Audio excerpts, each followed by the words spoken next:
Bonjour à tous. Pour le Zoom, aujourd'hui, je reçois Alexandra Henrion-Côte. Bonjour madame. Bonjour Élise. Merci beaucoup d'être avec nous. Alors, je vais vous présenter, ça va être un peu long parce que vous avez de nombreux titres, mais je vais m'y appliquer. Généticienne, spécialiste de l'épigénétique, on en dira quelques mots. Ancienne directeure de recherche à l'INSERM, actuellement directeur de l'Institut de recherche Simplissima et également membre du comité éthique Île-de-France qui a été monté donc dans le cadre de la révision de la loi de bioéthique. Est-ce que j'ai tout bon ? À peu près. Absolument. Alors, Alexandra Henrion-Côte, aujourd'hui, on va essayer de s'attacher au sujet qui inonde les médias depuis plusieurs mois, évidemment, cette pandémie de Covid-19. On en parle tous les jours sous de nouveaux aspects. On va essayer, pour commencer, de remonter aux origines, même si on les connaît toujours très mal. Il y a plusieurs hypothèses qui ont été avancées. L'hypothèse du fameux pangolin, l'hypothèse de la chauve-souris, l'hypothèse également du laboratoire qui est situé donc à Wuhan, là où on a situé le centre du départ de l'épidémie, qui était aussi très proche de ce fameux marché aux poissons qu'on a ciblé. Alors pour commencer, on va y aller petit à petit. Que fait-on dans un labo P4, le fameux labo P4 de Wuhan? À quoi sert un labo P4? J'aime pas les acronymes, vous le savez. Donc ces laboratoires qu'on appelle P3, P4 sont des laboratoires dont le niveau de précaution de sécurité va être croissant en fonction du nombre. C'est-à-dire plus le nombre est élevé, c'est-à-dire le P4 étant le plus élevé, plus les précautions, les systèmes de sécurité pour les personnes qui travaillent dans le laboratoire vont être élevées. Voilà, donc ça c'est... Et évidemment, on imagine que c'est en correspondance avec le matériel qui est manipulé, le matériel génétique, virologique. Le but étant de limiter la dangerosité des expériences qui y sont faites pour ceux qui travaillent dans ces enceintes-là. Et pour ceux qui sont autour aussi. Bien sûr. Parce qu'effectivement, il y a des systèmes de ventilation, de pression dans les différentes pièces qui visent à ne pas propager un virus qui pourrait sortir de là. Voilà. Après, toute enceinte, tout château fort a des failles qui sont des failles humaines. Et il n'existe pas de château fort inviolable. Et on a vu l'expérience après avoir critiqué le laboratoire P4 de Wuhan en France, à Lyon, où en fait un SDF a été retrouvé à l'intérieur de l'enceinte parce qu'il y avait trouvé un certain refuge où il était plus au calme. Il était parvenu en tous les cas à y pénétrer. Alors, si on prend l'hypothèse pangolin-chauve-souris, c'est ce qu'on appelle la zoonose, la progression entre guillemets du virus qui peut passer de l'animal à l'humain. On sait que ça existe, c'est possible. Oui, oui, absolument. C'est un virus. Le coronavirus fait partie de ces virus dont on a vu qu'il pouvait passer de l'homme, du chameau à l'homme, du chat à l'homme. Et globalement, il circule beaucoup, par exemple, chez la chauve-souris, chez le furet, et puis aussi le fameux petit pangolin. Voilà. Alors, il a eu bon dos, le pangolin. On a vu aussi qu'il y avait d'autres théories, d'autres hypothèses. C'est d'ailleurs ce qu'a mis en avant le professeur Montagnier. On en a beaucoup parlé, puis plus du tout. C'est l'hypothèse d'une manipulation génétique. Alors, on imagine bien que dans ce type de laboratoire de haute sécurité, je vais essayer d'éviter les acronymes, moi aussi, on y manipule notamment des vaccins dangereux, évidemment. Est-il donc possible d'imaginer, là encore on imagine, est-il du domaine du possible que le Covid-19 soit issu d'une manipulation génétique? Alors, tout d'abord, Élise, je vous trouve bien curieuse. Parce que les scientifiques, on a l'impression qu'on a complètement déserté ce niveau-là d'investigation, que pourtant Didier Sicard disait il est très important que nous ayons une piste à peu près solide sur l'origine de ce virus. Mais alors ça, c'est tombé complètement aux oubliettes. Et donc, je suis très contente que vous en reparliez, parce que je pense que c'est important, parce que aujourd'hui, je n'ai pas la réponse à vos questions. Quelle est l'origine de ce fameux virus? Première hypothèse, celle d'une survenue naturelle de mutation dans un coronavirus qui aurait évolué et qui aurait donné ce fameux SRAS-CoV-2. Ça, c'est une première hypothèse et qui aurait donc infecté des animaux et qui serait passé à l'homme. Deuxième possibilité, quand on regarde la séquence du génome de ce virus, on est immédiatement interpellé par l'existence de petites séquences qui sont un petit peu comme des petites signatures d'autres séquences qu'on connaît par ailleurs et qui confèrent des fonctions, qui donnent la possibilité à la machinerie des cellules de faire des choses avec ce fameux virus. Parce qu'un virus, c'est pas un être vivant. S'il est tout seul et qu'il bouge pas, il n'est pas capable de se répliquer. Il a besoin de vous infecter pour pouvoir être répliqué. Donc, il a besoin de votre machinerie cellulaire. Et là, ce qui est intéressant avec le SRAS-CoV-2, c'est que l'existence, il y a une petite séquence, pour moi, entre S1 et S2, qui est unique au SRAS-CoV-2. Dans l'alignement qui peut être fait sur tous les coronavirus dans toutes les espèces animales et humaines donc on pourrait se dire c'est arrivé par hasard, c'est un nouveau virus. D'abord, il est arrivé très miraculeusement à la jonction de deux segments de protéines S1, S2. Donc là, c'est déjà l'endroit est quand même particulier. Pourquoi ? Parce qu'en fait, c'est entre deux messages. Et donc, si jamais je donne une fonction entre ces deux messages, je vais pouvoir, par exemple, faire une coupure, ce qui est le cas, qui, du coup, donne à la capacité... Coupure tombe bien. La coupure tombe bien. Voilà, la mutation est opportune. Et qui plus est, à la limite, on pourrait se dire c'est par hasard, c'est tombé dedans. Mais l'autre chose qui est vraiment étonnant si on pense à une évolution naturelle, c'est qu'elle donne une fonction chez l'homme d'être reconnu par la machinerie humaine et justement, du coup, d'être possiblement répliqué. Voilà.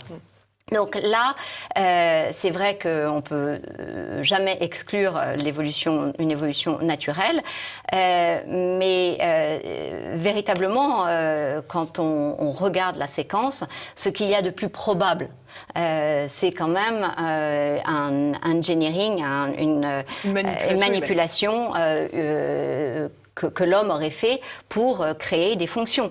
En tout cas, il ne se serait pas pris autrement. Alors, qu'on comprenne bien, donc, il est possible que ça vienne de mutations qui viennent de l'animal. Il est aussi probable, voire plus probable, que ce soit issu d'une manipulation humaine. Pour autant, cela ne signifie pas que la manipulation humaine avait pour but de créer une pandémie mondiale, comprenons-nous bien. C'est exactement cela, et c'est pour ça que j'aime pas trop parler de l'origine du virus, puisqu'on est encore au stade de supputation, et que des façons de sortir d'un virus, elles peuvent être quand même multiples, même dans des laboratoires P4, parce que, encore une fois, l'erreur est humaine, et nous l'avons vu à Lyon. Et quand on arrive à avoir un SDF à l'intérieur d'un laboratoire, on peut imaginer qu'un virus se faufile à l'extérieur. Une étudiante, peut-être en phase en doctorante ou autre, ou même quelqu'un de plus expérimenté, fatigué, des erreurs peuvent être commises et je peux vous dire que des animaux génétiquement modifiés sont sortis de nos enceintes de laboratoire alors même qu'on avait des enceintes qui devaient ne pas permettre qu'ils s'en échappent. Mais voilà, l'erreur étant humaine, c'est quelque chose qui est envisageable. Alors on a jeté beaucoup le discrédit sur la Chine dans cette pandémie, en les accusant justement de ne pas faire preuve de suffisamment de précautions dans le laboratoire. Alors vous voyez, on voit avec votre exemple à Lyon que visiblement on pourrait se faire les mêmes critiques en France. Quel est le regard que vous portez justement sur la Chine, qui je crois va multiplier ses laboratoires sur son territoire? Oui, alors ça c'est... Alors le regard sur la Chine, c'est que déjà les scientifiques chinois et les dits experts n'ont pas joué le jeu. N'ont pas joué le jeu de la transparence, ont indiqué des chiffres qu'aujourd'hui on sait qu'ils ne pouvaient pas être vrais. À nouveau, personne n'en parle sur le fait que quand même on a eu une fausse communication de la Chine. Et c'est ces mêmes experts qui, lorsque le virus arrive en Europe, en Italie, arrivent immédiatement au chevet des Italiens en disant rassurez-vous, nous savons gérer. Donc première chose, déjà, vous ne faites aucune autopsie. Alors ça c'est curieux parce qu'effectivement lorsqu'un nouveau virus arrive qu'on ne connaît pas et qu'on ne sait pas quelle est la menace en fait, mais qu'on a le premier patient qui meurt du virus, on se dit oula, donc ça peut faire mourir les gens, donc logiquement on va mettre en place un protocole d'autopsie complète des patients en prenant toutes les précautions nécessaires. Mais sauf que là ils se sont fait véritablement, je vais utiliser un gros mot, enfumer et non, je vois pas d'autres mots possibles, et ils ont obtempéré à ces recommandations qui leur étaient de surtout pas faire d'autopsie. C'est bien regrettable parce que on aurait, dans la prise en charge, évité beaucoup de morts, notamment en France, parce qu'on aurait compris pourquoi les patients suffoquaient, on n'aurait pas tout mis la charge au niveau pulmonaire, mais compris qu'en fait c'était vasculaire et qu'il fallait apporter toute une réflexion anticoagulante, ce qui nous a été dit de surtout pas faire aussi. C'est comme les corticoïdes aussi, on nous a expliqué qu'il fallait pas en prendre. Les corticoïdes, il fallait pas en prendre et qu'en fait, exactement. Voilà. Donc on a vraiment, c'est assez intéressant parce que finalement toutes les solutions qui auraient permis quand même de réduire la mortalité, il y a eu dans les réseaux sociaux, etc., toute une abondance de communication en disant surtout vous prenez pas d'aspirine, d'ibuprofène. Alors l'aspirine, il faut se demander si en fait il n'était pas judicieux de prendre de l'aspirine de fait dans les buts de l'infection. Donc voilà, donc c'est quand même voilà, et puis surtout la gravité de n'avoir attendu que je crois que c'est à peu près mars pour réaliser les premières autopsies et se rendre compte de la façon dont nous avions dont la façon d'agir du virus et du coup la prise en charge médicale qui devait être du coup définie par rapport à ces autopsies. Donc ça, c'est encore un scandale dont je crois personne n'a parlé, ou enfin ça semble pas grave, alors qu'encore une fois, quand un nouveau virus arrive, tout de suite on dit, bon, vu que la salle d'attente est pleine, je vais regarder d'abord de quoi le patient est décédé, et voilà. Alors, vous l'avez dit, au niveau des traitements, on n'a pas non plus fait preuve d'une fulgurante perspicacité, c'est le moins qu'on puisse dire. On a eu beaucoup de débats, notamment avec les préconisations de Didier Raoult, le professeur Raoult, donc de l'IHU Méditerranée à Marseille, qui préconisait la fameuse hydroxychloroquine couplée à l'azithromycine, donc. Mais on a très peu parlé, finalement, on a parlé des facteurs de comorbidité pour les gens qui mouraient du Covid-19, mais on a très peu parlé finalement de la nécessité d'avoir une bonne hygiène de vie, d'être en bonne santé. Ça tombe pourtant sous le sens, mais les défenses immunitaires, de fait, fonctionnent mieux quand on est en bonne santé à la base. Ouais. Et puis on a eu aussi insuffisamment parlé de l'âge médian des décès, qui était quand même 80-81 ans, ce qui est quand même pas rien. C'est-à-dire que c'est quand même un âge finalement équivalent à l'âge des décès attendus. L'espérance de vie. À l'espérance de vie. Donc, et je ne comprends pas ça non plus. Pourquoi est-ce que personne n'en a parlé? C'est que finalement, les décès, dans la grande majorité, il faut dire qu'on a pu faire confiance aux EHPAD aussi pour remonter considérablement l'âge des décès. Je ne sais pas si les décès des EHPAD étaient pris en compte comme Covid-19 ou pas Covid-19. Donc, il faut voir aussi au niveau comptabilisation. De fin mars, je crois. À partir de fin mars. Donc, vous voyez, voilà, du coup, et du coup, dans l'absence de soins qu'ils ont reçus, ou ou la raréfaction, on va dire, de soins, et notamment affectifs, et on sait comme l'affectif est important pour les défenses immunitaires, c'est difficile de faire sa comptabilité là-dedans. Vous parliez du système immunitaire, et c'est un point absolument central, à mon avis, de toute cette crise. Pas crise Covid. Qu'est-ce qui est important? C'est quoi être en bonne santé? En fait, c'est que nous avons, quand nous sommes en bonne santé, nous avons la capacité de faire face à peu près tout virus, tout bactérie pathogène, et nous avons le système de défense qui nous a été donné pour le combattre. Et ce système immunitaire, c'est finalement un capital santé qui nous est propre. Et donc, et qui s'entretient. Et qui s'entretient en faisant du sport, hein, donc en évitant d'être confiné pendant 2 mois, en ayant une bonne aération, une bonne oxygénation, c'est-à-dire en évitant de mettre des masques, en ayant une bonne alimentation, c'est-à-dire en ayant la liberté de sortir, acheter tout ce dont on a besoin là où il le faut, pour avoir la diversité alimentaire qu'il nous faut. Vous voyez déjà ce que je viens d'énumérer, sur 3 points, c'est à peu près le contraire. On a le contraire, et donc on est là en définition même d'être en diminution du système immunitaire. Autre chose qui diminue fortement le système immunitaire, le stress. Plus, si je vous mets à nouveau en quarantaine dans une chambre de ce studio et que je vous fais peur à longueur de temps et qu'après je vous sors de ce studio, je vous garantis que votre système immunitaire a été affaibli et que vous risquez de tomber malade, non pas parce que vous étiez avec un facteur de comorbidité, mais véritablement parce que vous avez affaibli vos chances de combattre normalement le virus ou la bactérie.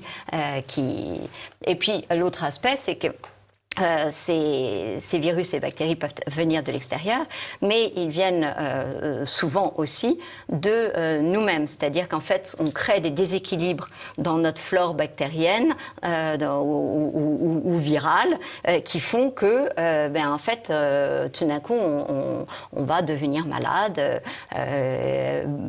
Alors, Alzheimer a même une piste de cette petite bactérie qui est déséquilibrée au niveau de la bouche et qui, du coup, monte dans le cerveau. Donc, vous voyez l'importance d'une bonne aération de la bouche pour éviter ces déséquilibres qui peuvent se créer et éviter des Alzheimer, des diabètes et autres maladies qu'on nous dit chroniques.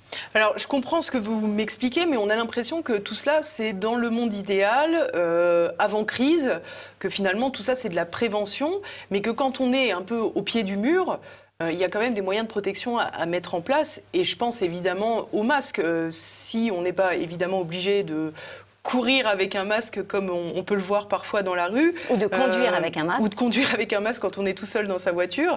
On peut peut-être considérer que les endroits effectivement surchargés en personnes, où l'aération ne se fait pas très bien, on peut considérer que les risques de contamination sont plus élevés et que la balance bénéfice-risque, là encore, penche peut-être davantage en faveur du masque, puisqu'on va le porter une demi-heure dans la journée. Alors, vous avez donné dans votre question les éléments de la réponse. Vous avez dit quand on est au pied du mur. Alors, je vous pose la question, Élise, est-ce que vous pensez qu'aujourd'hui, nous sommes au pied du mur ? En tous les cas, il semblait que le pays l'était au moment du 17 mars. Oui, mais là, on est d'accord qu'on est aujourd'hui. Et donc, aujourd'hui, on a l'avantage d'être aujourd'hui, ce qui fait que nous avons les chiffres et les observations de ce qui nous a précédé. Et donc, nous avons un petit peu plus de vision sur la prise en charge médicamenteuse qui finalement, où on voit que le cocktail d'un macrolide, d'une antibiotique macrolide de type azithromycine, de zinc et pourquoi pas, pour dire un gros mot, de plaquenil, a quand même un effet notable sur les patients lorsqu'il est donné au début de l'infection. Donc, Aujourd'hui, ça veut dire quoi? Ça veut dire qu'on sait quand même globalement traiter les cas de Covid. Deuxièmement, qu'il y a une raréfaction des cas de Covid, même si par les tests, on en diagnostique de plus en plus. Il ne faut pas faire l'erreur de penser que nous sommes toujours dans une épidémie. Si vous regardez ces courbes et ces dynamiques que je vous montre et qui sont vraiment très intéressantes, elles nous donnent justement cette dynamique et cette évolution. Qu'est-ce qu'elles représentent? Elles représentent le temps de doublement de morts. C'est-à-dire combien de temps il va me falloir pour que je double le nombre de morts.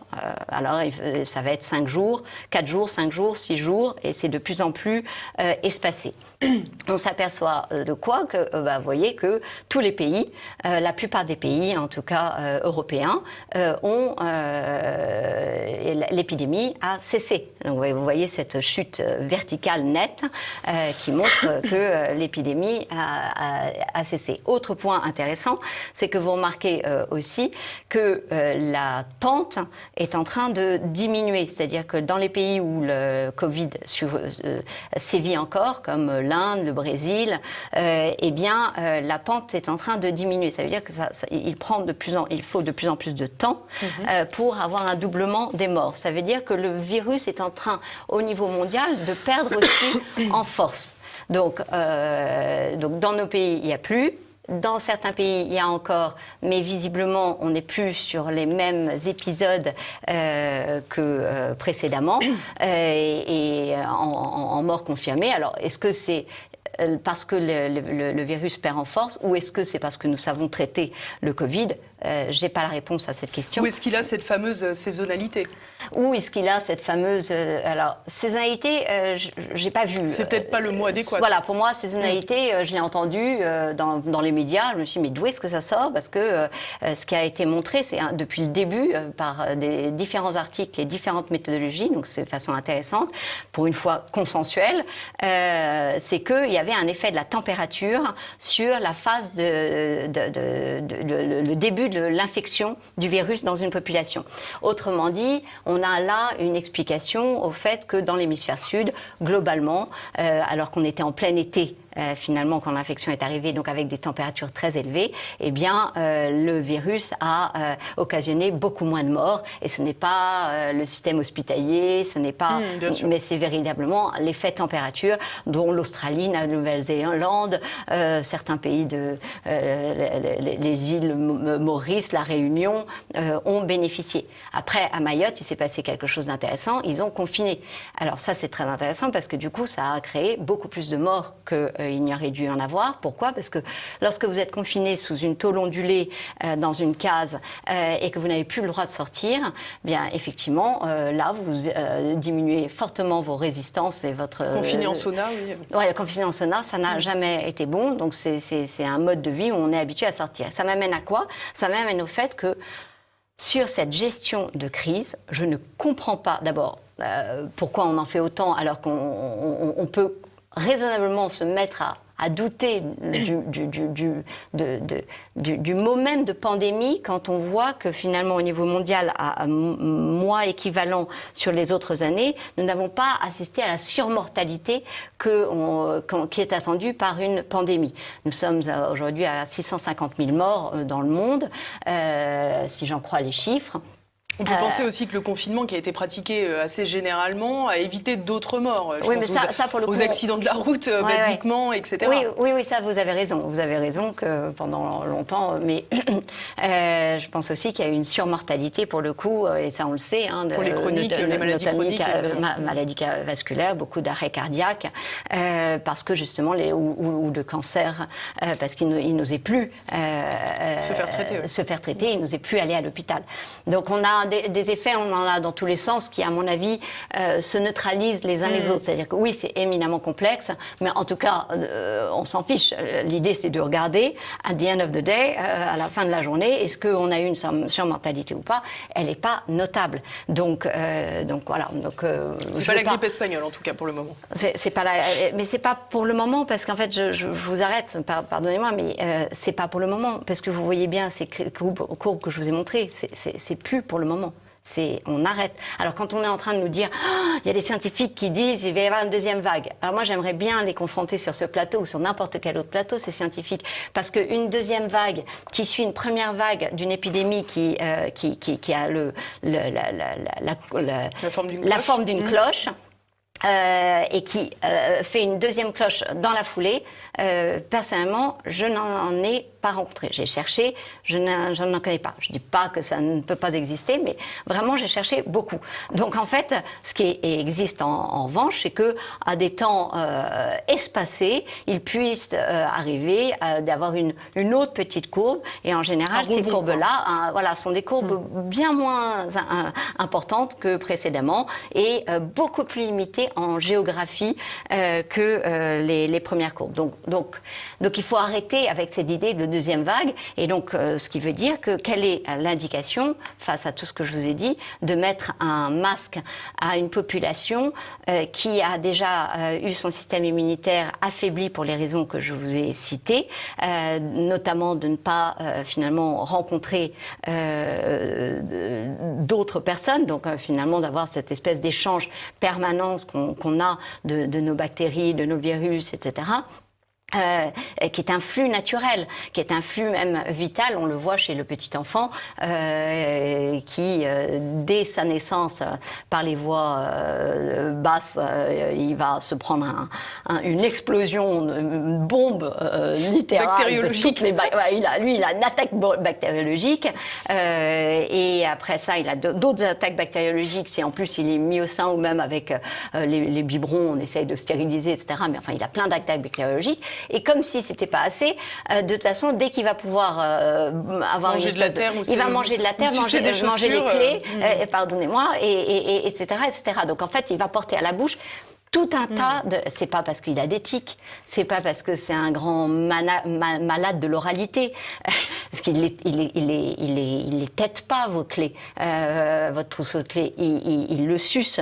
Donc on voit bien là qu'il s'expose. Alors je ne dis pas donner des clés dégoûtantes à tous vos petits bébés, mais on voit bien quand même qu'on a ce besoin. Et la personne âgée, de la même façon, elle a ce besoin. Je ne connais pas vraiment de personnes âgées qui n'aiment pas qu'on leur prenne la main longtemps. Je ne sais pas, alors j'imagine qu'il se passe quand même beaucoup de choses par le toucher, mais je pense qu'il y a aussi cette espèce d'échange dont ils ont besoin. Ils ont besoin physiquement pour leur état, leur bien-être, et l'hypothèse est lancée, et pourquoi pas pour aussi enrichir leur bactériome parce qu'ils ont moins de rencontres avec l'extérieur. Donc voilà, c'est assez paradoxal parce que c'est au moment où on découvre toutes les merveilles du fait que vous êtes plus de bactéries que de cellules humaines et l'importance de cette richesse qui est votre, on dit microbiome, c'est l'ensemble de toutes vos petites bestioles, et on découvre toute la richesse et l'importance, et paradoxalement, c'est le moment où on dit, on va appauvrir ça en vous collant un mouchoir, et moi j'aime bien dire, Élise, et si avant cet épisode de folie collective qui nous mène dans le mur d'une économie abîmée colossalement en profondeur, je vous avais dit, prenez un mouchoir, certains mouchoirs, parce que vous êtes gentille, complaisante. Et obéissante. Je ne sais pas si vous l'étiez à l'époque. Maintenant, vous l'êtes devenue, ça c'est certain. Et je vous dis, crachez 2-3 fois sur votre mouchoir. Et là, je vous dis, maintenant, vous le gardez pendant 2-3 heures là, sur votre nez. Est-ce que vous l'auriez fait ? Vous ne l'auriez pas fait et vous seriez dit, elle est dingo celle-là. Et moi, je vous aurais dit, c'est pour vous protéger que je vous dis de faire ça, parce qu'il y a la tuberculose qui sévit, et effectivement, la tuberculose sévit à nouveau dans nos pays, parce que par l'arrivée des migrants qui ont des politiques vaccinales toutes différentes, il y a des recrudescences de tuberculose, 1,5 million de morts de tuberculose contre 600 000 morts du Covid. On n'entend pas parler de la tuberculose. La tuberculose est hautement contagieuse. Donc, eh bien, vous ne l'auriez pas fait. Vous ne l'auriez pas fait par votre bon sens. C'est-à-dire que vous auriez su que je vous racontais quelque chose de bizarre qui allait vous déséquilibrer sans que vous sachiez exactement quoi. Et voilà, et en fait, ça appelle à votre bon sens, c'est-à-dire qu'effectivement, les petites mailles des masques qu'on utilise, d'ailleurs, il est bien marqué sur chaque boîte de masque qu'elles ne protègent pas du tout du Covid. Non, regardez, ce soir en rentrant chez vous, si vous avez une boîte, regardez donc, je vous invite. C'est parce qu'effectivement, les mailles sont tellement énormes qu'elles laisseraient passer des centaines de milliers de particules de virus, de coronavirus. Donc voilà, on a... Alors j'ai cru comprendre que vous étiez sceptique sur les masques. J'ose imaginer que vous êtes d'autant plus sceptique. Je ne suis pas sceptique sur les masques contre le Covid-19, lorsque c'est utilisé comme il le faut, au moment où il le faut, par une population qui sait l'utiliser, etc., etc. Donc j'étais une des premières à dire que et le masque dans les pays asiatiques, ça avait permis de freiner. Pourtant, ils n'avaient pas confiné. Donc ça dépend. En fait, à chaque fois, vous voyez, le confinement à Mayotte, ça a été une catastrophe. Donc en fait, ce qui est important, c'est de se dire, est-ce que notre population, elle est tactile, elle a tendance à mettre la main au visage, ou elle a un rapport au corps plutôt froid. Nous sommes des latins, et donc nous portons nos mains au visage parce que nous parlons avec nos mains, et du coup, nous touchons tout le temps notre masque, et donc quand nous touchons notre masque, nous faisons un espèce de bouillon de toutes nos mauvaises bactéries et virus que nous avons exhalés, qui auraient dû être dilués dans l'air et qui sont là concentrés et que je vous colle partout sur le plateau. Donc moi, j'appelle juste à un usage intelligent de chaque objet. Donc je ne suis ni un anti-vax, ni un anti-masque. Je suis pour une évaluation des moyens adaptés et tenant compte de la culture et de la façon de vivre des gens. Et de la situation présente. Et de la situation, évidemment. Du climat, de la température, de tout un tas de choses. Alors parlons, vous l'avez déjà sous-entendu, parlons évidemment de la question vaccinale, puisqu'on voit qu'aujourd'hui, il y a de plus en plus de vaccins qui viennent tout juste de naître, alors que l'épidémie de Covid-19 finalement a fait naître un virus qu'on ne connaissait pas il y a 6 mois. On a déjà des vaccins qui commencent à circuler et qui commencent à être testés. Il y en a au Brésil, il y en a également en Afrique du Sud. Quel regard portez-vous là-dessus ? Un regard terrifié. Terrifié pour plusieurs raisons. Elles sont nombreuses, les raisons. Je vais essayer de mettre de l'ordre dans la foultitude de raisons. Alors, il y a peut-être un premier aspect par lequel j'aurais dû commencer, si je peux me permettre. C'est une étude dont vous m'avez parlé notamment avant de commencer cet entretien, qui mettait en avant la question du vaccin contre la grippe notamment, mais aussi contre la méningite, dans certains secteurs de l'Italie, qui laissent transparaître des éléments troublants. Oui. Et je pense que c'est toujours intéressant d'essayer d'avoir des hypothèses sur tout. Donc l'hypothèse sur l'histoire, l'origine du virus, vous l'avez traité, mais l'hypothèse concernant la surmortalité dans le fait qu'une région du nord de l'Italie, qui est une région hautement avancée sur le plan, enfin très comparable, on va dire, à une ville comme Paris, et on compte les 2/3 des décès de toute l'Italie. Donc là, c'est vrai que ça doit alerter. Alors, est-ce que c'est la pollution ? Est-ce que c'est parce qu'ils sont plus âgés dans cette région-là que dans d'autres régions ? En fait, tout cela coexiste. Quand je vous dis est-ce que, il y a une surpollution, ils sont plus âgés. C'est la zone de Bergame, si je ne me trompe pas. C'est la zone de Bergame. Est-ce que c'est parce qu'ils ont des origines ethniques particulières, étrusques, avec des facteurs de coagulation des haplotypes différents, ça existe aussi.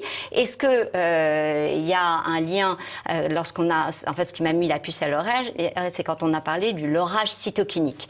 Lorage cytokinique, c'est un bien grand mot pour dire qu'en fait, il y a le système immunitaire part en explosion, exactement. Et on arrive à un orage cytokinique, typiquement quand on fait une interférence virale. C'est quoi une interférence virale ? C'est que y a des virus ou des bouts de virus qui vont se rencontrer au sein d'un même organisme. Et là, il y a une espèce de phénomène d'amplification, un peu comme l'inflammation est délétère. Et bien là, peut être délétère, parce qu'elle fait aussi partie du processus de cicatrisation. C'est cette inflammation, amplification de la réponse peut être délétère. Et donc, en fait, c'est Italiens du Nord. L'OMS avait regretté en 1980, je crois que ils ont publié en 99 et que leurs études dataient de 95, que l'Italie du Nord ne se faisait, étaient des méchants étrusques récalcitrants qui ne se faisaient pas vacciner contre la grippe. Et cette année, alors là, il y en avait plein les médias, ils étaient extrêmement contents parce qu'ils avaient eu 185 000 doses, ils avaient vraiment vacciné à un très haut niveau la population des plus de 65 ans en Italie. Ça, c'était en fin octobre. Vous pouvez trouver tout cela.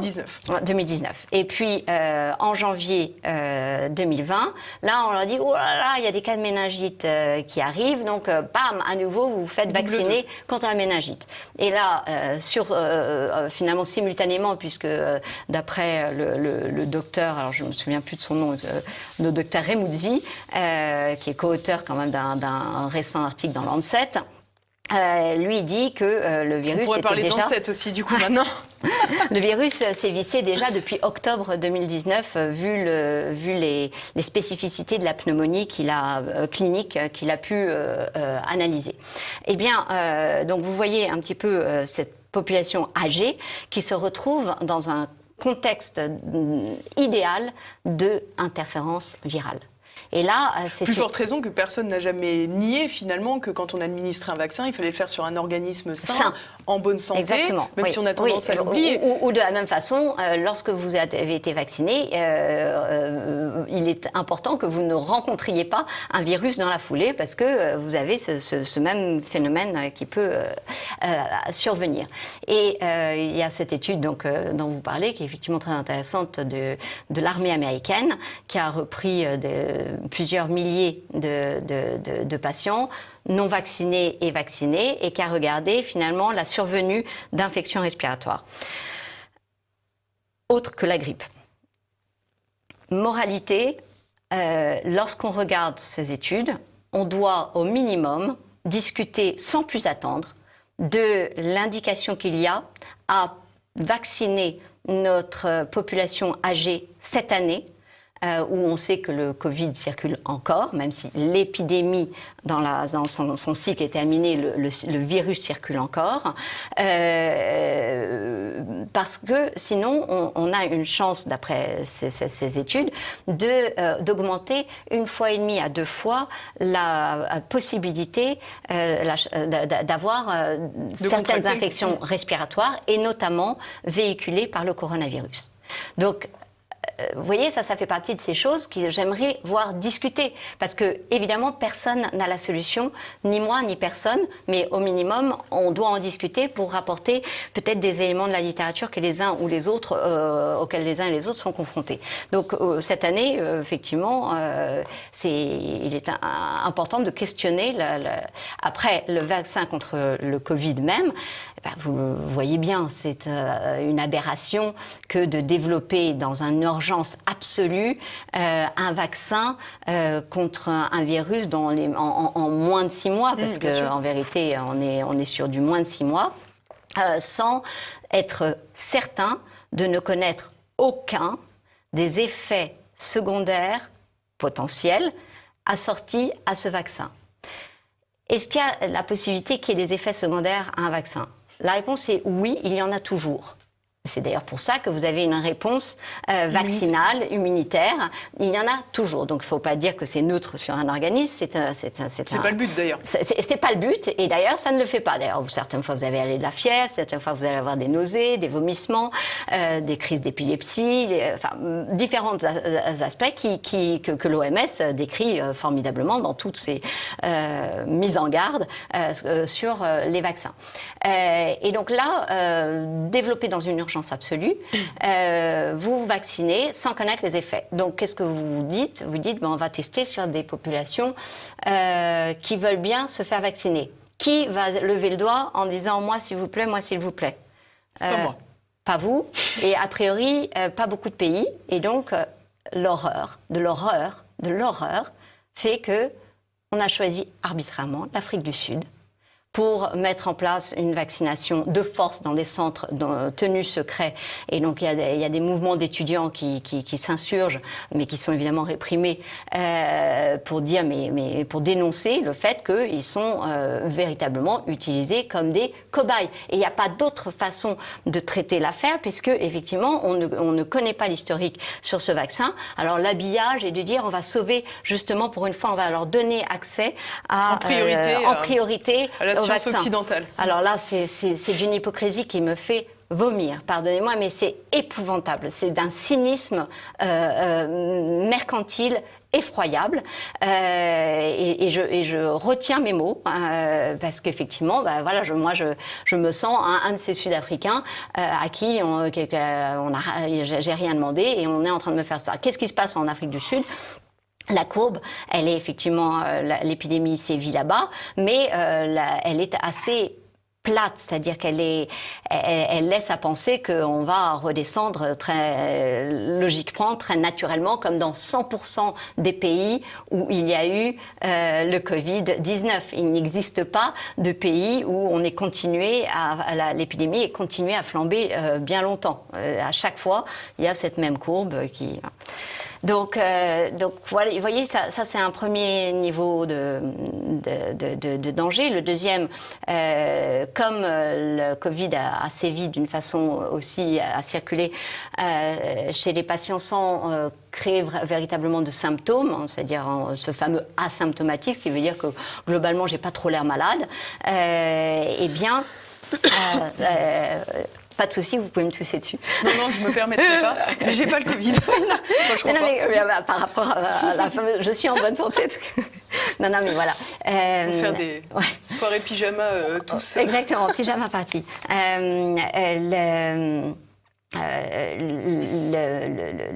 L'exposition. Alors, du coup, je me suis un petit peu perdue. C'est ma faute. Non, c'est pas de faute. L'exposition des asymptomatiques au Covid est réelle. C'est-à-dire que c'est pas parce qu'ils n'ont pas eu de symptômes qu'ils n'ont pas eu le Covid. Et là, vacciner quelqu'un qui a eu le Covid sans le savoir, c'est à nouveau le mettre en danger. Parce que pour les mêmes raisons d'interférence virale, notamment, par exemple, je ne sais pas si vous avez été exposé à la tuberculose, et que vous risquez d'avoir contracté la tuberculose, on va surtout pas vous vacciner parce qu'on sait qu'on va faire ce phénomène d'amplification. Il y a à plus forte raison qu'on ne sait pas grand-chose sur l'immunité du Covid-19. En plus, mais de toute façon, on sait suffisamment de choses sur les virus pour avoir cette précaution qui fait qu'on ne vaccine pas quelqu'un qui a été exposé à la maladie. Donc là, à nouveau, ça c'est quand même une mise en danger de gens qui ont rien demandé à personne. Troisième niveau, là, le cours de la bourse est en train de Moderna est en train d'exploser, un laboratoire qui s'appelle Moderna. Et là, c'est très très grave parce que c'est un vaccin dont le mécanisme repose sur un flux d'informations qui ne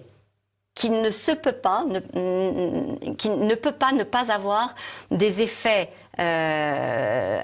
sur généraux, tout un tas de choses généraux, parce que contrairement à une protéine qui va agir sur une cascade déterminée, l'ARN parce que c'est une molécule qui a de l'information, va agir sur différents niveaux, à savoir aussi bien vos gènes, votre ADN, que vos protéines, donc les fameux acteurs de tout ce que nous sommes. Et donc donc, par ce vaccin-là, qui à nouveau, on va être dans une expérimentation qui est prévue dès le 27 juillet, si je ne m'abuse. Décidément, ce 27 juillet est une date noire. Il est une date noire parce que en France, les parlementaires vont discuter la deuxième lecture de la loi de bioéthique à l'Assemblée, ouais. Et c'est d'une gravité sans précédent et bien plus grave que le Covid. Eh bien, voilà, à nouveau, je me suis perdue, mais parce qu'effectivement, ces techniques de Moderna, de vaccination, vont vous changer. C'est obligatoire, vont vous changer. Une incidence globale sur tout patrimoine sur génétique, vous-même. finalement. Voilà, exactement, des répercussions sur ce que vous êtes. Et voilà, et le cours de la bourse de Moderna est en train de flamber. Voilà. Pour conclure, Alexandra Henrion-Caude, on a explosé le temps. Je vois qu'en régie, on me met des petites lumières rouges. On va quand même conclure. J'ai le sentiment... Qui se reflète sur votre blouse blanche. C'est ça, tout à fait. J'ai le sentiment que vous êtes assez stupéfaite par tout ce qui s'est déroulé ces derniers mois. Abasourdie et très malheureuse. Abasourdie par le fait que notre élite intellectuelle mondiale ait osé si peu parler, mais je l'ai compris parce que j'ai réalisé que des collègues d'une qualité exceptionnelle étaient muselés et par le masque et par le fait qu'ils avaient des conflits d'intérêts avec des laboratoires pharmaceutiques et que du coup, effectivement, par décence, ils ne mordent pas la main qui les nourrissent et c'est fort malheureux parce que ils sont dotés des capacités intellectuelles pour dénoncer ce que je vous dénonce d'une façon assez prosaïque et simple. En tout cas, j'ai essayé de l'être. Et catastrophé pour la suite, parce qu'effectivement, si on arrive à l'extrémité de ce qui est en train de se passer visiblement en Italie, c'est-à-dire du traitement obligatoire, on a eu le service de travail obligatoire, c'est des sombres heures quand même, et visiblement, on serait en train de discuter et même d'implémenter l'idée d'un traitement obligatoire. Et qu'on comprenne bien, le traitement obligatoire, c'est le vaccin. Voilà. Et que si vous n'êtes pas vacciné, vous n'aurez plus le droit de probablement voyager, voter, je ne sais pas jusqu'où ils vont aller. Parce que ça change quand même pas mal de choses. si seulement. Si seulement. Donc voilà, du coup... il y a tout cet aspect-là, et puis la néantisation complète de ce qu'est l'espèce humaine au niveau de deux richesses. La première dans le désordre, parce que c'est la plus évidente, la richesse de la communication, celle qui fait que j'ai joie de voir non seulement vos beaux yeux, mais aussi vos rictus de bouche, vos sourires, le fait que vous allez crier ou pas crier à ce que je vais dire. Et ça, c'est quand même très important, parce que quand je vous mets un masque, je vous muselle et je vous interdis finalement de voir le visage, d'interagir et du coup de discuter avec l'inconnu. C'est des rencontres que j'ai faites dans ma vie très riche, de rencontrer comme ça des inconnus avec qui même je me suis même mariée. Et heureusement qu'on n'avait pas de masque, parce que je suis pas certaine enfin, je suis certaine qu'on ne se serait pas rencontrés si on avait eu un masque. Donc ces interactions, et puis pour les petits enfants aussi, de comprendre les rictus. Et puis au niveau vital. Donc au niveau de la communication, qui finalement, et au niveau de la vie, de l'essence même de la vie, puisque on néantise toute une partie de la population qu'on va véritablement instrumentaliser à servir de bébé médicament, à servir de cobaye, visiblement. De cobaye, parce que effectivement on poursuit les expériences et on facilite la possibilité de tuer des embryons pour faire des travaux expérimentaux à 14 jours. Donc c'est passé à 21 jours, c'est repassé potentiellement à 14 jours. Est-ce que ça me rassure? Non, pas plus. Vous le savez bien, on est dans une continuité de vie qui fait que non, ça n'est pas rassurant. Et autre aspect, de mélanger, mais heureusement j'ai mes amis de défense des animaux qui hurlent, c'est les seuls, qui hurle sur le fait qu'on est en train de faire des chimères, enfin on est en train de légaliser, d'autoriser des chimères homme-animal et qui est encore une fois une abomination. Donc là on est sur un tapis rouge qui n'a plus du tout de limite au clonage humain. Et à tout ce qui, et c'est pour cela que je parle de néantisation de l'humain dans la richesse de son altérité et dans la richesse de sa communication. Donc on a vraiment l'impression que finalement les deux sont à relier l'un avec l'autre. Eh bien, je vous remercie beaucoup pour ce constat réjouissant, Alexandra Henrion-Caude. Merci beaucoup d'être venue nous voir à nouveau. Merci à vous.